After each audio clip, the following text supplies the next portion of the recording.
Hi, everyone. We wanted to take a minute to talk to you about caffeine melts. We both love caffeine melts. They're so great. They go right under the tongue and they melt in just a couple of minutes. And they provide that boost of caffeine you're looking for without all the side effects. It really is that simple. And they come in so many different delicious flavors, and I'm not kidding about delicious. Just this week, I've had honey mango, banana split, cool mint, and sour black cherry. And that's just scratching the surface. They come in these small tins that are easy to carry with you in your bag while you're headed to work or if you're on the trail. And here's the best part. Caffeine melts come in a variety of strengths, including 60 milligrams, 120 milligrams, 150 milligrams with vitamin B12, and 200 milligrams. So I'm definitely someone who is very intentional about caffeine intake. I avoid coffee for the most part for this reason, especially since a small cup of coffee tends to pack about 220 milligrams of caffeine. So for me, the 60 milligram and the 120 milligram caffeine melt are fantastic.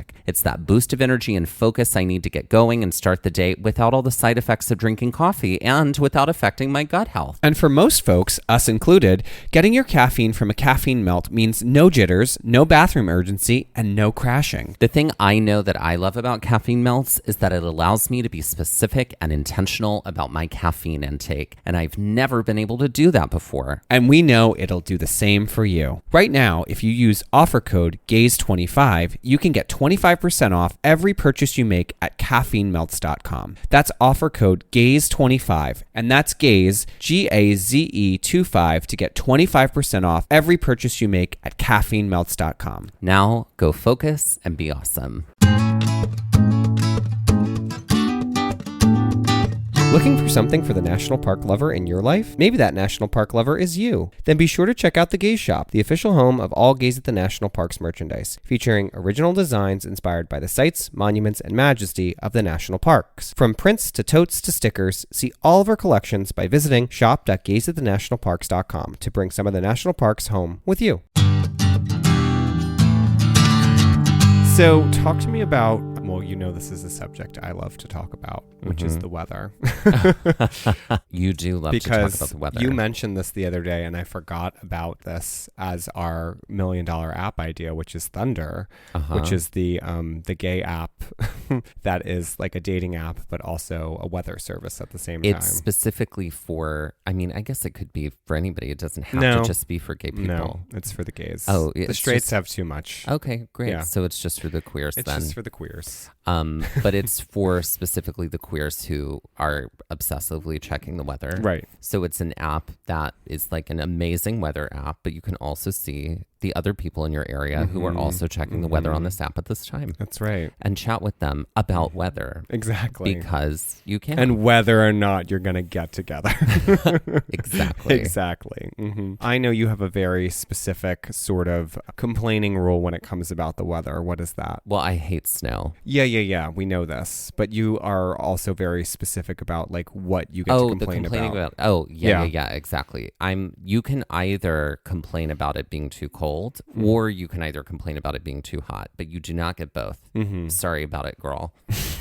No, but this world where you're like, it's so cold. I hate it. I hate it so much. And then it warms up and it gets summer and you're like, it's so hot and I hate it. And I'm like, no, you get one or the other. You have to be silent during one of them. All right. I cannot stand snow.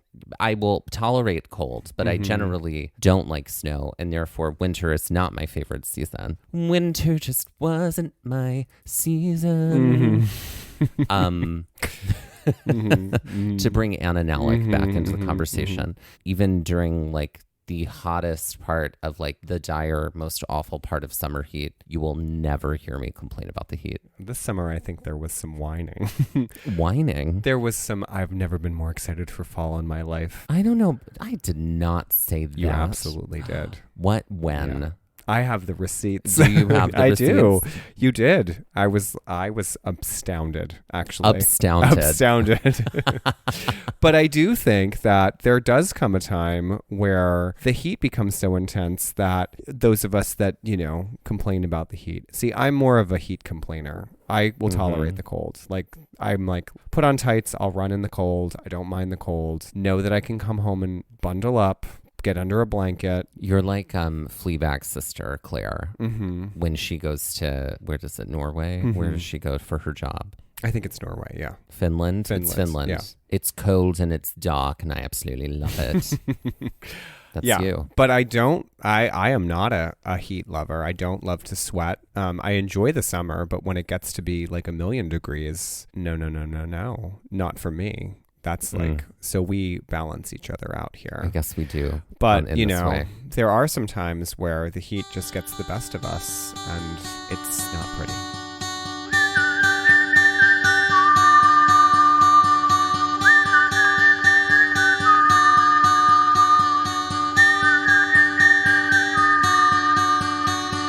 Looking for adventure, I want to follow on the trail, or get a little lost and let the wind fill my sails. Get up when the stars still fill the sky, don't wake the sun, there's so much to be done, and the day has just begun. Go where the postcards are real, you can feel, you can open your eyes and open your heart when you gaze at the national park. Follow you there. At the national park. At the national park. Follow you, I'll follow you there.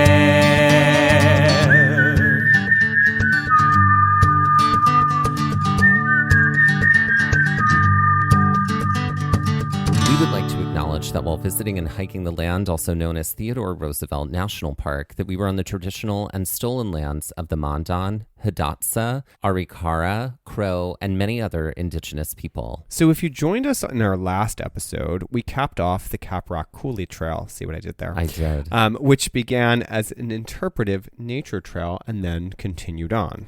Okay, so we're in the north unit of the Theodore Roosevelt National Park on our hiking adventures in our second day in this park. It is about an hour from the south unit. You know, budget your time if you go.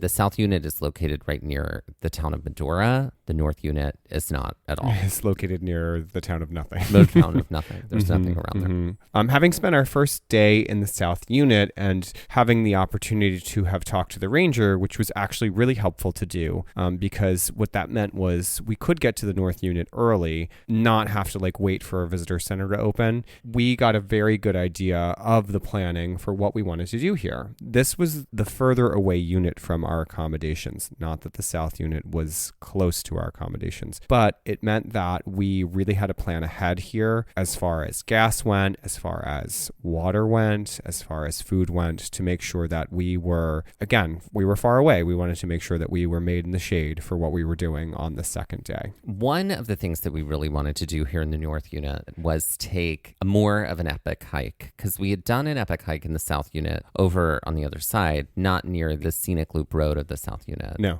Did the petrified forest loop over in the south unit. Then we spoke to the ranger about some recommendations for a longer trail in the north unit, and we wanted to do the North Achenbach Trail. So this trail is a 4.2 mile hike, give or take, from the Red Bend Overlook, about 8.4 miles in total, just on the North Achenbach Trail. And I say give or take because in order to get to the trail, you have to hike about 0.6 miles from the Red Bend Overlook to get to the trailhead for this. And then depending on what you do, either hike the 0.6 miles back to the Red Bend Overlook, or do what we did and continue on the Caprock Coulee Trail, which is essentially the 0.6 miles that you were getting from Red Bend to here. But we were going to continue on the Caprock Coulee Trail, and that was going to take us back to the trailhead where the car was parked, and that was a 0.8 mile hike. So again, it's varying on what that would sort of look like for you, depending on how you're coming to the trailhead. So our plan was to get a really long day of hiking in,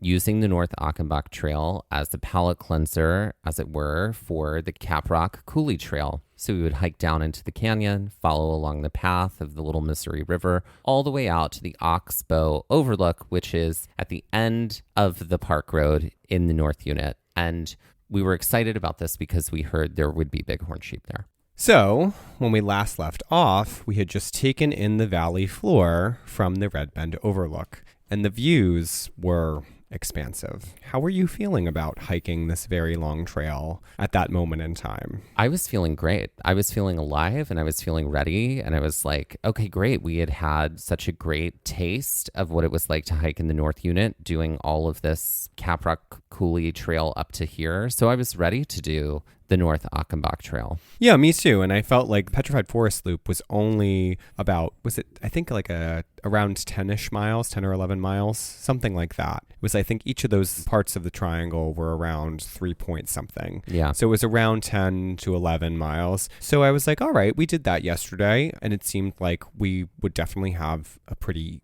easy go of today. I mean, I was excited to be able to just get down onto the canyon floor, as it were, and just kind of like see what was down there. Because we had really spent a large majority of our time in both parks up high. We hadn't gone down at all. So at this point, it's about 10 a.m. as we begin our descent along the Caprock Coulee Trail from Red Bend Overlook towards the trailhead for the North Achenbach Trail. And it's already pretty decently warm at this point in the day. Walking down from the Red Bend Overlook, we see a trail marker, which, foreshadowing, is going to sort of be the only trail marker we get for a little bit here. So the descent down into the canyon was like no joke. We were both thinking like, oh, great. Okay, we're just going to have to climb this back up here later on in the day after doing 8.4 miles. Right. I do remember though that this descent, I thought it was fun. It was quite a bit, and it was like really zigzaggy, but like it was on sort of badland feeling rock. And I thought it was really fun. Yeah. And, because we're real smart, I don't know how I convinced you not to do this. Neither of us brought our poles this day. We were hiking poleless. I don't know why we did that. That was very silly because, sure, it was fun, but it was steep. I felt like it was very craggy. Yeah. It was incredibly exposed. There is basically no shade here. The even better part is that the sun is sort of not only beating on us from above, but bouncing off of this very craggy white rock, which is what we're hiking over, and hitting us, reflecting off of the rock too. So we're just being baked on all sides here. Okay, so there was definitely a little PTSD, like from Black Canyon of the Gunnison at this point, about getting lost when we came back up as we're traversing down, because there are no more markers. We're not seeing any more markers. Right. I remember at that moment, I did a lot of like looking back and taking mental pictures. I think I actually also took actual pictures. Took actual pictures, yeah. In order to make sure to compare it for later. Yeah. Because we got smart. So the problem being really here is that most trails, footfalls left by others to find the trail and make it easy to see what the next move is. And unfortunately, that wasn't really the case here because there's not necessarily a different type of landscape for the footfalls to distinguish a path or create contrast. So, for example, a dirt path versus the grass, you can kind of see a very clear-cut path. But here, it's all just sort of white stone. And there's sort of a path, but it's not. I wouldn't say that it's very clear. No. And it's steep. Very steep the entire time. Wasn't there a person on this section, like when I think he was coming up as we were going down, or he was like a little further ahead of us? I feel like there was a person I remember in this moment. I remember no one. I think we were the only people here. I mean, maybe we watched him come up as we... I think that might have been that the was case. It. He came up and exited. And before we started to go down. I think that's the way we have to go. Yeah. Yeah. Okay. So at this moment, our calves certainly had come to life fully. They were alive. I mean, yours are always 1,000% alive. It's true. That's statuesque. True. I mean, you post a lot of photos of my calves online. And you're never sad about it. On calves only. Only calves. Only calves. That's also a site where you post your farm animal photos too. It's only true. Calves. Only calves. Right. Okay, so this was sort of like a switchbacky, sort of zigzaggy descent down the entire time. But there were occasionally some longer runs in there. After hiking down for a bit, we didn't start photographing stuff right away. I think it was a little further down on the trail so that as we kind of got back to where we were, we would kind of have a better idea of where we were heading. What happens is when hiking, we hit this little bit of patch of grass. So this sort of appears and it feels like, oh gosh, this could be the bottom, but it's definitely not. There's a little bit of interlude here of grass that you hike across. There is a path, so it's very clear to see what's going on here. Mm-hmm. And then this takes a turn again, and we turn into an even rockier path that we have to follow. There is a juniper tree that we pass that did like offer a bit of shade, and it was like something nice to earmark for this moment. But I do remember turning around at this juniper tree and looking up at where we just came, and I was like, I can't believe we just did that, and I can't believe we're going to have to do that again. Mm-hmm. Hiking down a little bit more at this point, we pass through some more rocky sections before actually reaching the bottom of the canyon. And there are some mounds here, like at the bottom, and I have photographs of these that I'm like, okay, these are very distinct, so we'll be able to kind of, you know, really eyeball this and know for later as a fail-safe. And there is, if I remember correctly, there is a post right here at the bottom to sort of be like, oh, you made it. There is a good post for at you. the bottom. This is where we take a moment to collect ourselves and kind of breathe it in. But what we noticed in this moment was that it was now incredibly hot. We now had to embark on essentially 8.4 miles in this heat. And we had some concerns. And with that, let's take our first break. Finding great talent doesn't have to be a second job. You can reclaim your time and find top talent fast with Indeed. Indeed is the hiring platform where you can attract, interview, and hire all in one place. Don't spend hours on multiple job sites looking for candidates with the right skills when you can do it all with Indeed. Find top talent fast with Indeed's suite of powerful hiring tools like Indeed Instant Match, assessments, and virtual interviews. Hate waiting? Indeed's US data shows over 80% of Indeed employers find quality candidates whose resume on Indeed matches their job description the moment they sponsor a job. Indeed was instrumental in my last job search, and I can't recommend it enough. Candidates you invite to apply through Instant Match are 3 times more likely to apply to your job than candidates who only see it in search, according to US Indeed data. With Instant Match, as soon as you sponsor a post, you get a short list of quality candidates whose resumes on Indeed match your job description, and you can invite them to apply right away. Indeed does the hard work for you. And with Instant Match, you can start hiring fast. Indeed knows that when you're doing everything for your company, you can't afford to overspend on hiring. Visit Indeed.com/gaze to start hiring now. Just go to Indeed.com/gaze. In the minute we've been talking to you, 16 hires were made on Indeed, according to Indeed data worldwide. Just go to Indeed.com/gaze, and that's GAZE. Terms and conditions apply. Cost per application pricing not available for everyone. Join over 3 million businesses worldwide using Indeed to hire great talent fast. Need to hire? You need Indeed.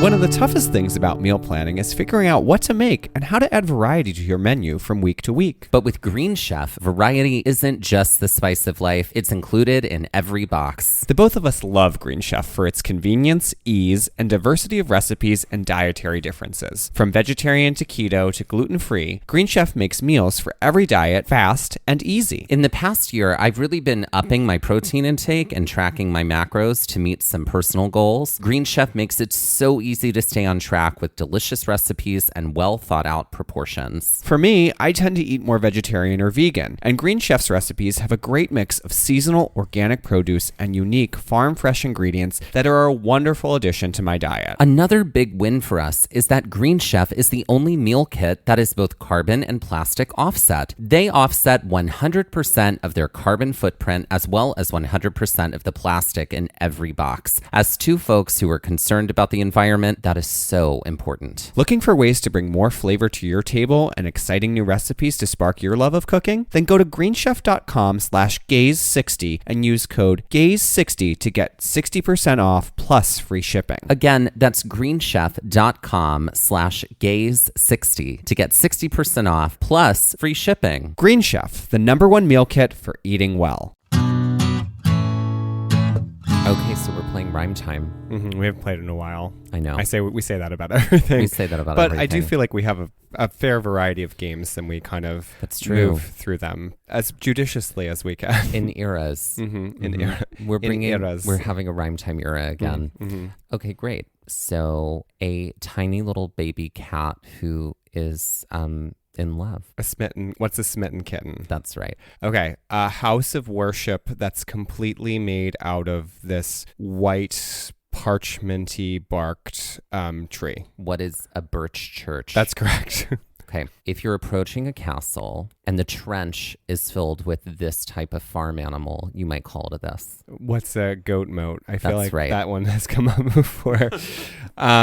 Okay. If you are running a website that is like a live journal about Dutch shoes. What is a clog blog? That's correct. Okay. So this may take a minute. Okay. Because, all right, the clue is a gay in the Great Plains. Gay in the Great Plains. Right. So think of another term for Great Plains. The Midwest.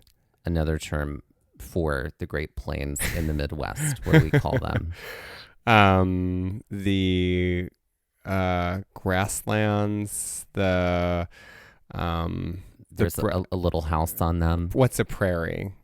A prairie fairy.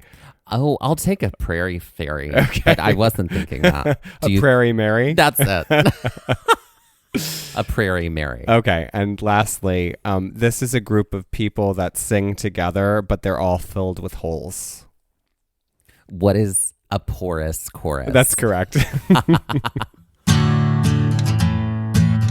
may need to bring Prairie Mary to life later. Mm-hmm. Just saying. Okay, great. She could. We could make her the queen for this episode. We could. Spoiler alert. Let's see if we do. Mm-hmm. Okay, so we have reached, speaking of Prairie Mary, we've reached the bottom of the canyon. Mm-hmm. And we take another look here, and it is even further away than it was the last time from the juniper tree. Mm-hmm. I remember in this moment, I was like, great, we're going to do 8.4 miles in the heat, and then we're going to have to climb this beast again. Yep. All right, here we go. Mm-hmm. There were some trees and shrubs down here and some grass because we were closer to the Little Missouri River. Mm-hmm. So, the soil could sustain tree growth there. Grassland. Great. The nice thing about being down here is that the trail itself was a lot clearer and a lot easier to follow. However, once we reached the bottom, we had to have a pretty honest conversation about temperature and how we were feeling. So thinking clearly about our hiking yesterday, which was also a very, very hot day, we did a bulk majority of our big hike by this point in the day. So when we had hiked Petrified Forest Loop by about 10:30, which is what the time we were at right now at the bottom, we had all but pretty closely finished that We loop. only had about A half hour, 45 minutes left, something like that. So we had done most of the big expansive hike at that point. The other thing was about that hike, we were on the grassland. We were up on the North Achenbach Trail and it was windy, so it was hot, but there was a breeze, so it didn't really feel that hot. Here, we were in the canyon, and as the old adage goes, as we talked about in Zion, it is hotter in the canyon than it is at the rim. It's just the way that it is. So we also had to think about, it took us about 30 minutes because we had started at the North Achenbach Trailhead at the top at 10 and it was 10:30 now. It took us about 30 minutes to just go 0.6 miles essentially down. So we had some things to think about. We did, but as good hiking buddies for so many years, we have developed a system that is the one-person veto rule. I love this system, which is one person can at any point in time go, that's it, we have to stop, we have to turn around, and we both do it. We both honor that. It's sort of like our Congaree rule, I feel It like. is. It was born in Congaree, I think. Yeah. However, what I think is so interesting, anytime we've had to do the one-person veto rule, which we've done a number of times, absolutely a number of times, is you would think there's one of us is sort of like experiencing some kind of duress and should be the one calling the veto, but it takes the other one going, I can see that this is not working out for you. I'm calling the veto. Yeah. That has happened. It's almost been exclusively like that. Yeah. Like in Congaree, you were like, no, let's go, running into spider webs. And it was like, nope, veto, we're going to Ruby Tuesdays. Exactly. Right? Like in Yellowstone, when we were lost in Fairy Falls, I was the one who was delusional. like, no, I'm pretty sure we're looping We're gonna around turn. back We're this gonna way. hit that turn. And finally you were like, no, No, we're veto. done. We're turning around. Yeah. So Yeah. we knew that we had this. I mean, this was technically before our Yellowstone hike, but True. But we knew that this was a system that we had in place. So we had an honest conversation here. We decided, okay, great. Yeah. At any point in time, if this heat becomes too much, or if like we're just too tired, we've had a long hiking day yesterday, today's already been long, we can just turn around. Sure. So we soldiered on. Now, this trail is pretty interesting because there's a lot more dynamic landscape than you experience kind of in other parts of the park, including crossing some dry riverbeds and heading through bramble tunnels, and also along what look like kind of lava-y formations. The dry riverbeds, which cross the trail, offer a good deal of shade, so there is some relief we experience here and there. And some of the riverbeds offer some, rather steep descents and ascents. After a bit of riverbed walking, we ended up back onto a flat plain, which has kind of a shallower riverbed that we're following and is surrounded by grassland here. And the walls of the canyon are to the right, and they're striated with bands of yellow and brown, and where there's shrubs or trees, in the sparse areas that there are, some green too. As we hike, we get closer to the foothills of these walls and some points. This is more of that white earth with the rills running along through it that we saw on the Caprock Coulee Trail. But we do at this point start to get hot, and so we have to start taking some rests when we can, as often as possible when we can in the shade, because it is just full on exposure. That being said, the landscape is beautiful, and the sky, good God, we wish that it was fully cloudy at this point. Yeah. But it is a mostly blue sky with some puffy white clouds overhead. Just a few. Just dotting the sky. Not in front of the sun at all. We come to this section that feels kind of like it's a little bit more volcanic in the shadow of the canyon walls. It's clear that this must have been a retention center for water at some point, or it is, depending on the season. But we're experiencing more of this like white baked earth with these rills and ridges and grassy areas sort of above it. So we have to like climb down into this section, and this trail is fascinating in the geology and just the landscaping. And this was one of those sections where it was like, wow, this is so wild. Like, we didn't even see this on Caprock Coulee or in any other part of the park. And so at this moment, I could really understand why the ranger was like, if you want an epic hike, do this one. It's so cool, right? Do North Achenbach. So after getting through this section, we hike through some more fields, and we finally get to another trail marker, which is a post with a Teddy Roosevelt graphic on it. And this takes us through more fields and eventually more dry riverbeds. We do get some glances in the direction of the river, which we aren't necessarily close to. And you really don't, on the North Achenbach Trail, get close to much at all. It's more of a brambly wooded area down there. And again, the river is able to support this sort of tree growth because the soil is a little bit more moisture rich down there. After coming through the riverbed, we come to another field with less of a beaten path. I remember this field very, very well. After hiking a little more, we do see these like interesting little life formations on the wall of the canyon. Felt very like Star Wars, Tatooine. We stop here and we sit on the rocky surfaces that are the slopes of the walls, and we eat lunch. Yeah, this was like probably a good spot. We were both hungry. I think we were both also feeling like maybe food will make us feel better and make us forget that it's hot. How were you feeling at this point, Dusty? Okay, so I was not feeling great, but I was also not admitting that I was not feeling great. Things that are a little different now in my life, but like I'm definitely therapy. Right, therapy. Right.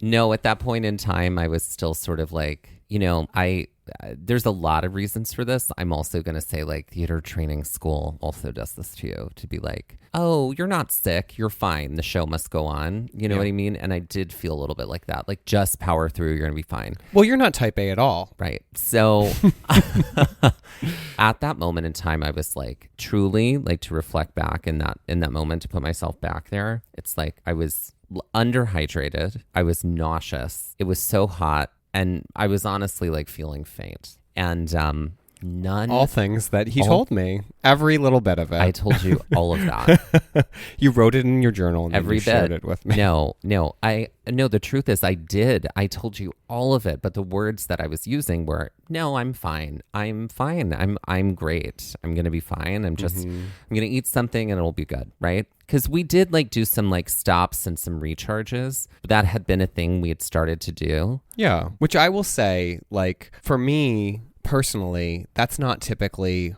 when I'm hiking. That's not what I'm like, let's power through. But I know, and this is not a criticism of you, I know that this is something you often are like, I need a moment. I'm going to stop for a second. And I'm already like 20 to 30 feet ahead of you. And I'm like, okay. And I'll stop. Like, and I'm fine with that. But I know but I was feeling like, yeah, this is a good idea to like take it easy here and stop too. Right. On this day. The problem though is that like usually, right, like when we're hiking in a forest and we're hiking and we're like, oh, this incline is so tough. This incline is steep. This incline is difficult. I'm exhausted. My body's tired. Let me stop for a second. There's shade. There's like, I can sit and like, get some relief and then move on. But here it's just like moving through extreme heat and then sitting down in the extreme heat. So there was no relief. And so what were you thinking at this time? I was thinking, wow, this is really hot. And we probably have only gone like, I'd say that we maybe went like a mile to a mile and a half at this point on the trail. And I was like, okay, I have a feeling that if we have to like can this, we can. Because we've seen already some really cool things. We already did some nice hiking here. And it's going to be okay. I was definitely feeling like, I don't know how you're doing. You stopped a lot more than we typically have. This is where you did complain about the heat. Rightfully so. That's true. Like you definitely did. You were like, it's so hot. I think we were both really sweaty. We knew it was going to be a hot day. I think we also didn't realize when we were coming to the park that we were going to time travel ahead in time. So technically we thought it was going to be 9:00, but it didn't really matter anyway. We were right on the edge of the time zone. So I think we thought a lot of different things were going to come into play for us on this day that just didn't. And so I think we got up from eating lunch and you were basically like, I'm overheating and I don't know. Like, I was like, okay, well, I think we have to make a decision on what we're going to do here. And with that, let's take our second break. All right, so we're going to do the queen that we had originally planned and add the one we just came up with, which is, ladies and gentlemen, please welcome to the stage, Rough Terrain and Prairie Mary. I'm not going to lie. I think that Rough Terrain is a drag dog. Oh, okay. Yeah. I like that. Yeah. So there's Prairie Mary and then drag dog. Her drag dog, Rough Terrain. Like the super dog or the Scrappy Doo of drag. Exactly. No, we're not going to say Scrappy Doo. He was a nothing character. I Scooby-Doo. liked Scrappy Doo. Scrappy Doo. He was the villain of the updated Scooby-Doo movie. Oh, was he? Yes. I didn't know with that. With Matthew Lillard and Sarah Michelle Those Gellar. Don't count. They absolutely count. No. Yes. Scrappy Doo was the cutest in all of the original I did like animated Scooby-Doo and the 13 Ghosts. That was a great show. Because Vincent Price was also like involved in that. Was that a... That was a cartoon spin-off. Animated show. I remember that. I think it was Velma and Daphne. Anyway. Yeah. Rough Terrain. The dog. Rough Terrain. Drag dog. Drag dog. Mm-hmm. Yeah. Mm-hmm. Okay, so let's talk about Prairie Mary and Rough Terrain. I mean, I think Prairie Mary has to sing Rollin' on a River. Oh. Because it's like Proud Mary. Without a doubt. Yeah, Mm-hmm. that's definitely a big number for Prairie Mary. Yeah. I feel like, and maybe this is getting a little too on the nose with some religious organizations, whatever, but I feel a little bit like Prairie Mary is sort of like does a whole number where it's very like Rumspringa. Like I start in my sort of like what I will call my prairie look, and then Sarah Plain and Tall look. A Sarah Plain and Tall look. And maybe it's through like the chorus of the song Rolling on the River, and then like, which is called, it's Proud Mary is the song. I know. Yeah. Proud Mary. Yeah. Through that song, like leaves the prairie, There's pageantry. goes involved. to the big city, lots of quick changes. Adopts a dog. Adopts a dog. You get to understand maybe that is the real backstory of the origin story. The origin story of Prairie Mary was someone who came from like I know that's Mennonite technically, but a Mennonite type situation where they had to leave the group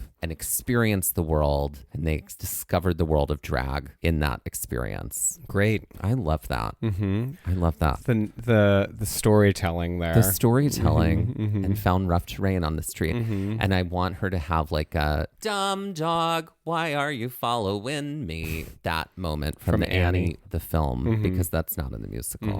And maybe there is like an incorporation of the song Tomorrow, you know, like why not? Yeah. In all of it. It's a mashup number.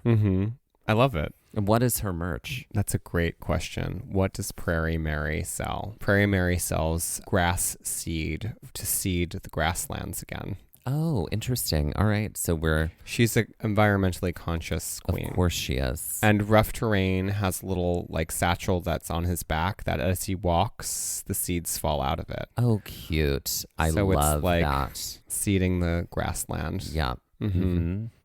I love it. Great. So, ladies and gentlemen, please welcome to the stage Rough Terrain and Prairie Mary.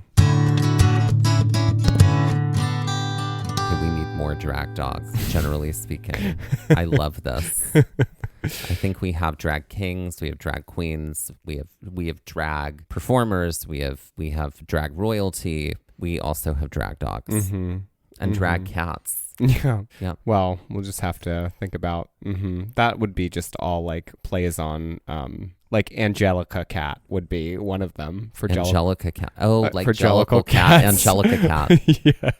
I love that. How do you know we're gay, everybody? Because we saw Cats as our last film before COVID struck. We did. And we both knew Cats very well prior to that. And it was great. Don't anybody let you tell you we have different. A whole episode where we actually like, that is the cold open where we're like, hey, Cats was great as a film, everybody, just so you know. Great. Okay, so back on the trail, the North Achenbach Trail. Right. I'm overheating. Yeah. So I think our choice really came down to the fact that you basically feeling like you were experiencing a heat stroke. It's true. And I remember being in that moment going like, I've got to pull it together so that we can get at least back up. Get back to the car. Oh, yeah. And I was like, this. Yeah. I was like, oh, we're going to have to walk so far and then ascend all that again. Yeah. And then do more in order to get to the car. Right. I think I essentially poured some water on your head here. Oh, and you did. Also like on your buff so you could like keep your neck cool. Let's be clear. I think that actually happened before we stopped and ate food. Because we were walking and I just stopped and was like, I am delirious. And you went water on your head, water on my back, water. And you were, I was like, okay, all right. Because we had extra bottles with us on this day. This was something that we specifically planned for. And here's the thing, sometimes we do trails and we've done this. We've had episodes like this before where it just doesn't work out, folks. And here's the thing. Why skirt this as an issue? Because trail safety and knowing your body and knowing when you physically aren't feeling well and have to abandon ship is such an important thing to understand and know. And especially if you're in unfamiliar terrain, which we have never been to North Dakota before. We've never been to Theodore Roosevelt National Park. We had to make a call based off of our situation. And the situation was we had to not only hike back what we did, climb back up, but then still hike another basically mile to get back to the car. So this was a call that was rooted in the both of our safety, specifically you, because you were just in a very bad way right here. Yeah, it's true. It's true. We reach our capacities sometimes, and I had reached it this day. Definitely not feeling great on the walk back. I think at this moment, I am oscillating between, oh my God, it's so hot and we have to do this. And this seems so insurmountable to get back to the car right now. And then also, what does this mean for the rest of this 5-week trip? We're only into week 1. Like, I don't want us to have to literally drive back to New Jersey because I can't handle being on a trail. I was not excited about that. You were in your feelings. I was in my feelings. And my feelings came a few days later in Glacier. Right. Immediate burn, slow burn. Immediate burn and slow burn. It's true though. It's true. But I was like, that was in between therapy journey for me because I had a therapist, been working with them, and then they stopped being a therapist or they paused their practice for a bit. And then I had not found a new one quite yet. So I was still not as great at expressing what I needed or what I was feeling at the time. So I'm just torturing myself on this walk back. That is essentially what's happening. And it would be nice to say that we just zipped on back. But it really took us kind of the full hour that we had already hiked out to get back to the base of the canyon wall. And so it really took us essentially the same amount of time, if not a little bit more, because we were really conscientious of rest and breaks and what we needed in order to get back safely. We definitely had to make quite a few stops on the walk back because it was just necessary. We would stop, we would breathe, we would be like, okay. I remember in my head, I was definitely doing the marathon trick of I'm just walking to there. Okay, now I'm just getting to here. Now I'm just getting to here. Like we did on Black Canyon of the Gunnison, the Tamichi route. Yes. Any opportunity we had to stop in shade, which was, thankfully, there was a little bit more shade here because in those riverbeds, there were those brambly tunnels, and get some water and take a break. We were really taking it. This was the crux of, I think, allowing us to be able to hike back and to get you back, safely and feeling like you were going to be okay. So our slow meander brings us finally to the canyon wall that we have to ascend. At this moment, it definitely feels like our nemesis. It does. It feels like an insurmountable monster to have to climb. And we approached it extra slow and steady on the way back up. I definitely wasn't feeling the heat exhaustion like you were, but I was trying my best to ensure that you were safe and were not going to pass out on me, because I'm like, what if Dusty passes out? How am I getting him up the mountain at this point? Right. Which again, it was we'd never been in a situation where either of us had felt like this or felt sick on a trail. So it was kind of that was the running monologue in my head. What happens if he passes out? What happens when we get to the top? What if he can't hike back to the car? Do I hike him to the Red Bend Overlook and hike to the car myself? And there were all the thoughts in my head as far as what we were going to be able to do. So you were making contingencies and contingencies. Yeah. It sounds like it. We did get back to that juniper tree from earlier. We did pause here. It did allow us to have a nice little break. I remember by the time we got to that juniper tree, the temperature was different. As soon as the temperature was different, I started feeling differently. Yeah. And that gave me a lot of hope because I was like, okay, it was just the heat. It was just being really tired and being in this extreme heat. Yeah. For as long as we were this day. That was getting me through. I also want to just say for a second, it was extreme heat, but there wasn't an extreme heat warning. There wasn't anything that we weren't being silly about what we were doing. We weren't bucking safety. It was just that it was so hot and we were so exposed, and we were a little later on this hike than probably we should have been. That was the thing that I think that was our pitfall there. But it wasn't there was an extreme heat warning. It was hot and it was exposed, and we were exerting a lot of energy. So I just want to say that we weren't doing anything that was purposefully foolish, just as a disclaimer. I feel like there will be people who were like, oh, hiking in a canyon isn't purposefully foolish.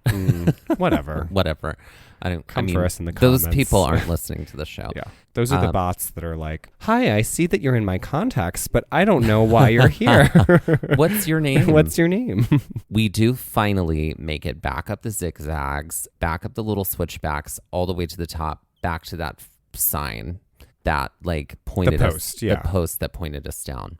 We were both feeling great when we both got back up here. I was feeling alive again, even though we had come up this wildly steep ascent. Temperature was vastly different. And I was like, okay, great. I'm feeling okay. Yeah. We did check in and you were like, are we good to keep going? Right. And I was like, I think I was like, do you need me to go get the car? Do you want to go to the overlook? Because the overlook you can park at. Right. And there are benches and stuff. And shade. Yeah. And I was like, actually, I'm feeling all right. It's going to be mostly downhill on the way back. Yeah. Hilarious. I think I'll be okay. So we basically had to hike the rest of the Caprock Coulee Trail to bring us back to the car, which is about 0.8 miles. And this takes us along the edge of the canyon, basically for a little bit of it for our first leg. There was some cragginess up here that we had to traverse and some rock formations that were a little more intense than our hike from the Red Bend Overlook to the start of the North Achenbach. So there were some great views of the canyon we came out of as well as the vast distance. We're in that sort of more white, earthy type of soil here. So there is that heat reflection happening. And I really gave you a ton of credit because you just were like, I'm powering through. I'm getting back to that car. Like, I'm not going to let this stop me. And I think you did have this, like, it was clear that you had felt better because I could tell just by the fact that you were like, I'm doing it. Let's the adrenaline was in, and also I was like, we only have 0.8 miles back. Yeah. I'm ready to get to the car. This essentially is winding us back toward the park road, but much further down the park road from where we were at the Red Bend Overlook. After getting through the initial section of cragginess, there is this kind of downhill through this juniper foresty area, but there's no shade relief here because these junipers are not very tall. They're taller than us, but not enough to kind of cast a shadow. Plus, it's midday at this point, so the sun is essentially directly overhead us. And essentially this is winding us back toward the park road, but much further down the park road than we were at the Red Bend Overlook. We did think about walking the road for a minute or trying to hitchhike, but with our track record of hitchhiking, we decided against it. Also, I'm just saying, y'all, it's not like the worst idea to pick up hitchhikers and like bring them to other spots in national parks. It happens all the time. I say that so that maybe somebody listening might pick us up the next time we hitchhike. Because right now we've had no luck. No one has ever done that for us. It's not like we've really done that for others, but we haven't seen others either. We haven't seen others, so but we can put that karma in the bank for ourselves. Sure. We do get some glimpses of the road as we travel on. But we quickly lose them as the section of Caprock Coulee was more than we bargained for. The landscape changed just as much as that elevation that was just going to be downhill did. Yes, we were on ridgelines of grass and dirt, then moving through gray sandy stone. Sometimes we could see the landscape of the distance and the road, and then we would like turn a corner and lose it. But these were very dramatic views, and there was one part of the trail where it got very confusing on what to do. So since I was feeling a little bit more alive at this point, I kind of jogged down the trail a bit to see if it was the right way, but it ended up just being an overlook. So we took the way that we thought we were supposed to take and just continued on. As we were getting pretty close to the end, we encountered, this was foresty right here, and this was downhill. I just want to say that here. So we encounter a section that is clearly facing the north side of a mound because it's more foresty, there are more trees, it's greener, and it's a little shadier here. But as we're in this section, it is finally starting to descend. And the descend is sort of switchbacky and like long. And we're getting pretty close to the end. We're like, we cannot be more than 0.3 or 4 miles away at this point. Those are always the trickiest point miles. Though. Right. We encountered some people on this trail. They were basically the only other people we saw on this trail. And it was this family that was having a gigantic kerfuffle argument. They were hiking toward us, but since it was just us and the trees, we could hear everything. This was the tea that we needed to give us the energy. Oh my God. It was the best. Yeah. The female adult of this family was angry. Are we about to get into this? Yeah. Oh, yeah. Okay, great. You can take it and run with it. Because I think you remember the argument better than me. The female adult of this family was angry. Ooh, she was mad. She was screaming about how well, then why don't you wait for me? I am hiking. It takes me a little bit longer. Why aren't you just waiting for me? And she's cursing their names. She's saying things like, I do all of this for you. I paid for this trip, blah, blah, blah, on and on. And I was like, oh my God, I am so alive. Keep going, sis. I want to hear all of it. I found this family to be interesting in that they had nothing with them. They were hiking with nothing. No backpacks, no water. I think there was one water bottle between the 4 or 5 of them. And I was like, you have made a grave error, friends. Yeah. This is not great. This was like ill-prepared hiking. And I assume they were hiking from the Caprock parking lot to the Red Bend Overlook, which isn't long. No, and but you could do it. It would be like a mile and a half in the end, but it was sort of and like it those would have people. been quite a bit of uphill. Oh, yeah. A lot of uphill. It was sort of like those people we saw in Petrified Forest Loop that were hiking out, and I think going to the one part of the Petrified Forest that was like a family of 7. Yeah. Nothing with them. Nothing. And nothing. I don't understand people who literally just take nothing with them on trails. I don't. Y'all, take what you need. Put it in a bag, put it on your back. Yeah. So eventually, as we're hiking along, we're able to see the car in the distance. We're still like up high, but we can see it out in the distance. And I don't know about you, but I was like, joy. God, there it is. We finally got here. This was like, ooh, okay. Before we summarize and reflect, we do meander our way down and like we go through a few switchbacks, basically come out of the forest on the other side of the road, cross the road, and then we are back to the car. Mm-hmm. I think it was probably the best feeling in the world. Yes. At this point, you open the car and you are like, oh my God, there's water in my Yeti. And it was like ice cold. And it was cold water. And you were like, great. And we realized as we're back at the car that first of all, we immediately take our boots off and put our sneakers on, but realize in the process of doing this from our sock lines how dirty our legs are. Filthy. We are filthy dirt people at this point. We're filthy. We're filthy gals on the town. And I think your mom had sent along or suggested that you buy some witch hazel wipes, so Which we I did. fully took a witch hazel wipe shower before we got into that car. And I remember there was a car with a person next to us, like in the air conditioning, just watching us. I mean, we gave them free content. Yes, we did. Wet wipe content. Wet wipe content. Wet wipe content. For onlycavs.com. Yep. Please be here for my my wet wipe content. Oh God. Ooh. Oh, listen, there's Lord. a market. Oh, honey, there is a market. There is certainly a market. We are thoroughly just totally pooped in this moment. And this was an exhausting day. Yeah. This was an incredibly exhausting, emotionally, physically, spiritually. Yeah. Intellectually, yeah, mentally. Mm-hmm. I mean, it was all on all fronts. It was exhausting. Bar, club, another club, another club, another plane, another club. Exactly. It was like it felt like that. All right, so let's put the North Achenbach Trail on the Cairnstone scale. Now, this North Achenbach Trail does include the descent and then again the ascent. Right. And here's the thing. I think that if you hit the park at the right time of year, you can actually there's a South Achenbach too, and you can make it a pretty epic, like an really epic loop. So like you could park in one spot and then do a gigantic loop, which, if we ever find ourselves in North Dakota again, that would be fun. Like not in June, not in June, but April maybe or May. April or May or like, October. Right. Yeah. October. Yeah. Delicious time for hiking. So yeah, I would say, excluding the heat exhaustion, that I would give this trail probably somewhere in the realm of a 5. And here's why. Because when you're actually down in the canyon, the terrain is not all that difficult. It's the descent and the ascent that was a pain in the butt. I was going to say a 6 mm-hmm. for the exact same reason. Once we were in the canyon, it was relatively flat the whole time. Mm-hmm. Would have loved to have seen the other end of that and those bighorn sheep, but that was not in the cards for us this day. No, and but we got that in Glacier. That's okay. We did, mm-hmm. and that is okay. And let's end this episode like we end all of our episodes with some Jeopardy-style trivia.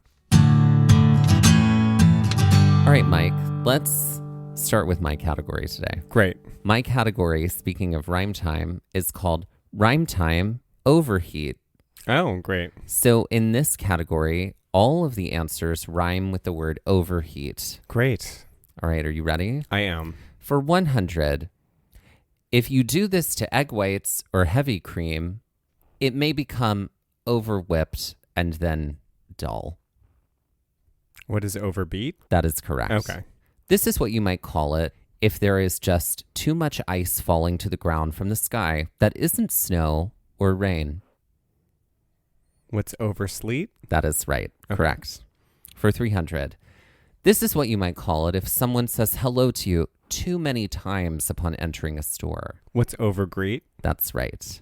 For 400. This is what you might call it if a goat just won't stop screaming at you. What is overbleat? That's right. And finally, for 500, this is what you might call a pair of pants if someone puts too many of this folded fabric feature on the front. What is overpleat? That is correct. Great. Well, friends, strap in because I think I might have written a kryptonite category. So Okay, I took the name Achenbach and I thought, oh, it's got the word Bach in it. Bach is a composer. So this category is kind of like a before and after with composers. Oh. So okay. like famous composers, and it plays off of their names, which kind of create like puns. For example, this is the example clue. This pivotally important Baroque composer with compositions like Just You, Joy of Man's Desire, Toccata in D minor, in minute in G major, if he were helping a friend move boxes and did something to his spinal column and the area around it and exclaimed this. Is it on my back? Right. Okay, It would be but hold on. But there's a composer name that ends with Bach. This is the on example. my Bach. Yeah. Okay, I got so it. it's my aching Johann Sebastian Bach. So if you can okay. name the full so composer. it's sort of like a folded in kind of situation. Yes, yeah, it's kind of like a folded Sally in. Field folded in. That's right. Okay, great. Okay, so you kind of get it. I got it. Okay. I got it. Because who knows these compositions? Not many people, but the clue should help you to Sure. get the composer. Okay, great. Okay, Great. so Kryptonite. Okay, for 100. This Polish composer of the Romantic period, who mainly wrote for solo piano, including works like Minuet Waltz, Preludes, and Piano Sonata No. 2, if he needed to cut down fuel sources to heat his hearth. What is Chopin wood? That's correct. What is Frederick Chopin wood? There we go. Great. I'm probably not going to remember first names. That's of okay. composers. I'm. Shout out to those listeners who love classical music. Mike is thinking of you right now. Mm-hmm. For 200, this German-British Baroque composer who is well known for his operas and anthems and had compositions like Messiah, Water Music Suites, and music for the Royal Fireworks, if he collaborated with Olivia Pope to fix something. What is it's Handel? That's correct. What is it's George Frederick Handel? Great. For 300. I am so alive for this category. It's not even funny. Okay, great. For 300. This Austrian composer, who was one of the most important figures in establishing the classical style with compositions like the London Symphonies, the Creation, and trumpet concertos, if during a game of hide and seek, he made no effort whatsoever. Is it Mozart? No. Oh, okay. Austrian. If during a game of hide and seek, he made no effort whatsoever. I feel like Ali Ali Oxenfree is part of this answer. It's not. Okay. So so he's just in plain sight. Sort of given. Yes, that's the second part of it. Oh. I've already given you the first part of it. In plain sight? No. What? During a game of hide and seek. Hide in plain sight. That's right. Who is Joseph Haydn plain sight? Okay, great. Okay. Great. All right. I got half of that. You did. You got it. Okay. Joseph Haydn, I don't know his work well. Okay. Well, he's a composer. Apparently. Okay, for 400. This Hungarian was a prolific composer of the Romantic period with works like Hungarian Rhapsody, Mistopheles' Waltz, No. 1, and La Campanella. And if he was acting as Santa Claus for the year and eyeballing the naughty and nice children before packing the gifts and coal, he would be doing this. Is it the phrase making a list, checking it twice? Mm-hmm. Who's Franz Liszt? Making a Franz Liszt and checking it twice. All right. Mm-hmm. Oh, God, that's so good. Okay, great. And for 500. One of the most influential composers of the 20th and 21st centuries who has scored films like notes on a scandal, the hours, and the Truman Show if he was more of an optimist and less of a pessimist. What is a Philip Glass half full? That's correct. I slayed that, You just did. for the record. I mean, Toot, there toot. were a couple that I needed help with, You did. but that was a great category. Thank you.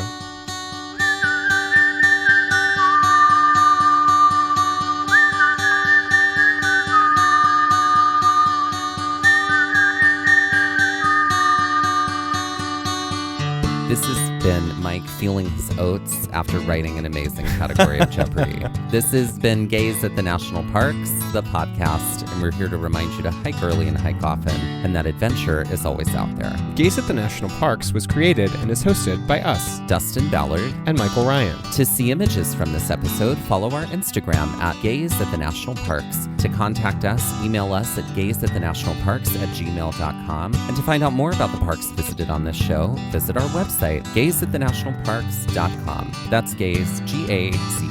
All original artwork featured on Instagram, in the Gaze Shop, and on our website is by me, Michael Ryan. All original music was written and performed by Dave Seaman and Mariella Klinger, with Sean Sklios on guitar. Our music producer is Skyler Fortgang. This episode was edited by me, Dustin Ballard. We would also like to acknowledge that while recording this episode, that we are on the traditional and stolen lands of the Lenape people, also known as Ocean County, New Jersey.